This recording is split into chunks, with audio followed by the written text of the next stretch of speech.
बहरहाल ये हज्जाज इब्न यूसुफ की फिर अखीर बड़ी बुरी हुई है ना, यानी ये फिर बाद में वलीद इब्न अब्दुल मलिक बना, अब्दुल मलिक बिन मरवान का बेटा खलीफा, और उसी दौरान वलीद ने ये मुहिम चलानी शुरू की कि क्योंकि इसके बाप ने वसीयत की थी कि मेरे मरने के बाद मेरा बेटा वलीद बनेगा, उसके बाद उसका छोटा भाई सुलेमान बिन अब्दुल मलिक बनेगा।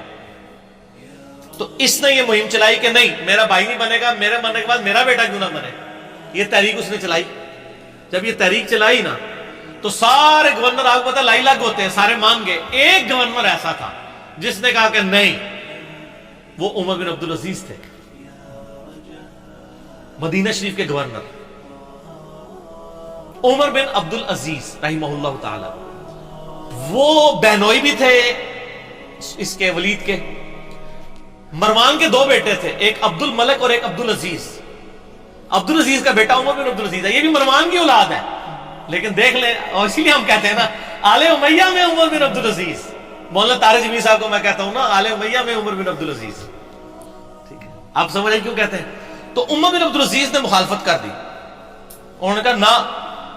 अब वो क्या हुआ कि उसने पकड़ के उमर बिन अब्दुल अजीज को कैद में डाल दिया, क्योंकि उमर बिन अब्दुल अजीज जो है ना वो बड़े महबूब गवर्नर थे अपने इलाके के। तो बड़ी शोरश बर्पा हो गई। इसी दौरान वलीद बिन अब्दुल मलिक अचानक मर गया, तो ऑटोमेटिकली सुलेमान बिन अब्दुल मलिक खलीफा बन गया, उसका छोटा भाई।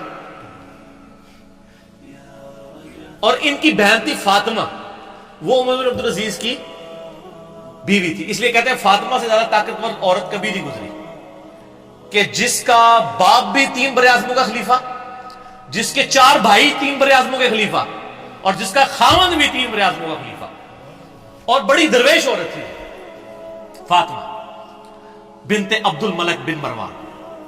तो फातिमा जो थी ना दरवेश औरत, इसकी बीवी। अब वो सलमान बन गया खलीफा।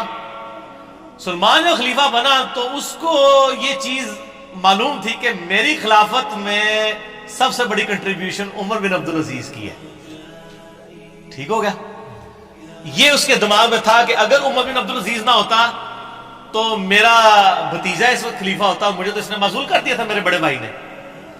तो इसलिए वो उनको यानी आगे आगे रखता था। मस्जिद नबी शरीफ की इमामत भी कराते थे। अनस इब्न मालिक के बारे में सुन्न नसाई में आता है कि मैंने रसूलुल्लाह सल्लल्लाहु अलैहि वसल्लम के बाद बड़े अरसे के बाद किसी ऐसे शख्स के पीछे नमाज पढ़ी है जो बिल्कुल नबी इस्लाम के तरीके पे हमें नमाज पढ़ाता है, और वो उमर बिन अब्दुल अजीज है। 99 हिजरी में खलीफा बने और 101 हिजरी में सिर्फ 38 साल की उम्र में आले उमैया ने जहर देके उनको शहीद कर दिया। ठीक हो गया। तो उमर बिन अब्दुल अजीज जब खलीफा बने तो यानी ये गवर्नर थे और सलमान खलीफा बन गया। फिर इन्होंने मशवरा दिया कि हज्जाज इब्न यूसुफ को माजूल किया जाए, ये जालिम आदमी। उसने कहा हज्जाज नाम के जितने बंदे हमारे गवर्नमेंट में हैं सारे माजूल, जेलों में डलवाओ इनको। ठीक हो गया। अब जब ये जेलों में गए ना तो मोहम्मद बिन कासिम का भी रगड़ा लग गया, जिसने यहां पे, वो हज्जाज इब्न यूसुफ का क्या था, रिश्तेदार था ना, भांजा था ना, भांजा या भतीजा। तो इसको फिर मुफ्ते में रगड़ा लग गया, इसको फिर बुला के जेल में डाला गया। वो कहते हैं ना जी वो रुबाज जेल नहीं पाता था इसलिए कि पीछे खलीफा चेंज हो गया था। तो हज्जाज इब्न यूसुफ के जितने भेजे हुए थे ना उसको, चूंकि वो गवर्नरी से गया तो उसके भी सारे फरस्तादे फारिग हो गए। और फिर ये खैर बड़ी बुरी मौत मरा, यानी इसको फोड़े निकल आए और पीप निकलती थी।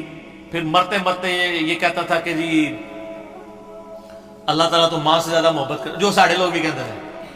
हसन बसरी को किसी ने बताया कि वो तो कहता है कि जी अल्लाह ताला की रहमत तो मेरे गुनाहों को तो उसके सामने कुछ भी नहीं है। तो हसन बसरी ने फरमाया हज्जाज चाहता है कि दुनिया भी अपनी मर्जी की गुजारी और आखिरत भी अपनी मर्जी की गुजारे।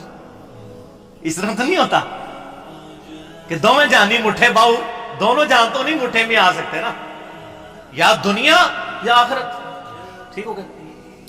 तो खैर ये मारा गया। फिर सुलेमान जो है ना, उसकी जब मौत का वक्त करीब आया उसको भी एक बीमारी लग गई। तो उसने इरादा किया कि अपने छोटे 2 भाइयों को खिलाफत के लिए नामजद करे। तो उसका एक असिस्टेंट था, रिजा उसका नाम था, बड़ा नेक था वो।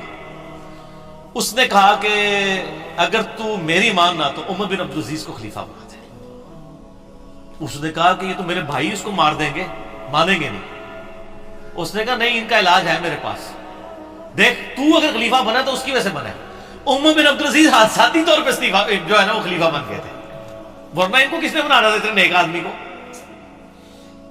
ان کا یار اس طرح کر کہ تو نا ایک بند وصیت لکھ کے اس کو سیل کر دے، اور کہہ کہ اس سیل کے اوپر بیعت لو کہ نیکسٹ خلیفہ کون ہے، اور جو بیعت نہیں کرے گا اس کو قتل کر دیا جائے گا، اور تو لکھ دے کہ عمر بن عبدالعزیز تیرے بعد خلیفہ ہے، اور اس کے بعد تو لکھ دے کہ عمر بن عبدالعزیز کے بعد میرا جو بھائی چھوٹا ہے یزید اور ہشام وہ خلیفہ ہے۔ تو ان کو بھی امید لگ جائے گی چلو اسی ساڑھی باری بھی آ جائے گی۔ یہ لکھ کے نا جناب سیل کر دی گئی۔ اب سیل لے کے جب باہر آئی میدان جنگ میں، خیمے سے باہر نکلے اور کہا جی امیر المومنین نے اپنا سکسیسر مقرر کر دیا ہے، اس کے اندر اس کا نام ہے، تو بیعت کرو بند۔ وہ بھائی آگے لالچی، انہوں نے کہا نا کھول کے پڑھ ساڑھا نام لکھے کہ نہیں، انہوں نے کہا میں کہنا تھوڑا نام لکھے، نام تو لکھے سی لیکن یہ نہیں پتا کہ کیڑے نمبر تے لکھے ہے، ٹھیک ہو گیا۔ اور دوسری طرف عمر بن عبدالعزیز آگے کہتے ہیں رجا مجھے بتا دے کہیں میرا نام تو نہیں لکھ دیا ورنہ میں جنگلوں میں چلا جاؤں، میں خلافت کا بار نہیں اٹھا سکتا۔ ٹھیک، یہ آپ اپروچ کا فرق دیکھ لیں۔ تو رجا کہتا ہے میں نے زندگی میں ایک ہی جھوٹ بولا ہے، نہ اس سے پہلے نہ اس کے بعد، وہ یہ تھا کہ میں نے کہا عمر تیرا نام لکھ دیا، کیونکہ مجھے خطرہ تھا کہ یہ چھوڑ دیں گے اور مسلمان ایسے حکمران سے محروم نہ ہو جائیں۔ کہتے ہیں جب وصیت کھولی گئی، جب پڑھ کے سنائی گئی عمر بن عبدالعزیز، تو عمر بن عبدالعزیز جو ہے وہ بے ہوش ہو کے گر پڑے۔ دو بندوں کے سہارے، ایک 35 سال کا نوجوان 2 بندوں کے سہارے لا کے ممبر تک لایا گیا پہلا خطاب کرنے کے لیے، اور آل امیہ کے چہرے لٹک گئے۔ لیکن جب پڑھا کہ ان کے مرنے کے بعد وہ بھی بنیں گے تو ان کو امید لگی، ان کا چلو ٹھیک ہے ساڈا یار بنوئی ہے نا 100 کرو کیڑا باہر دا بندہ ہے، ٹھیک ہو گیا۔ دادا تو ساڈا مروان ایک ہی ہے نا، ٹھیک ہو گیا، پردادا۔ تو یہ پورا معاملہ ہوا۔ عمر بن عبدالعزیز رحمہ اللہ تعالی ورضی اللہ تعالی عنہ علیہ السلام یوں خلیفہ بنے۔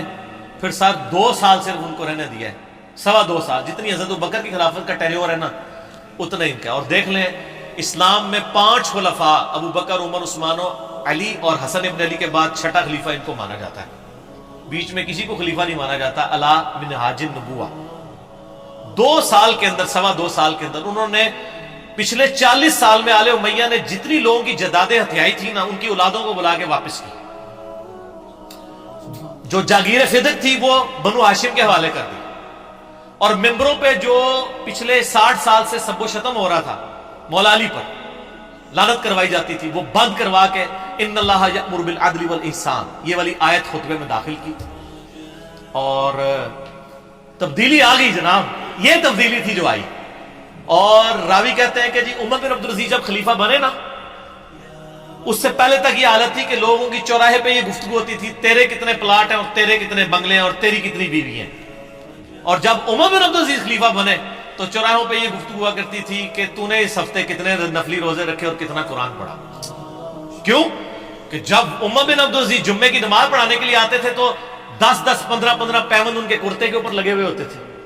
تو لوگ کہتے تھے کہ یار یہ 3 براعظموں کا حکمران اگر اس حال میں رہ رہا ہے تو سر ہم کیا۔ میں یہی کہتا ہوں کہ آج اگر عمران خان صاحب پرائم منسٹر خود خطبہ دے رہے ہوں شاہ فیصل مسجد کے اندر سادہ سے شلوار قمیض کے اندر، تو شلوار قمیض خود بخود ہی فیشن بن جائے گا۔ ویسے وہ پہنتے شلوار قمیض ہی، مجھے بڑی خوشی ہوئی چائنا میں بھی اس نے شلوار قمیض پہنی ہوئی ہے، تو خود بخود یہ فیشن بن جائے گا، اتنی تبدیلی آئے گی۔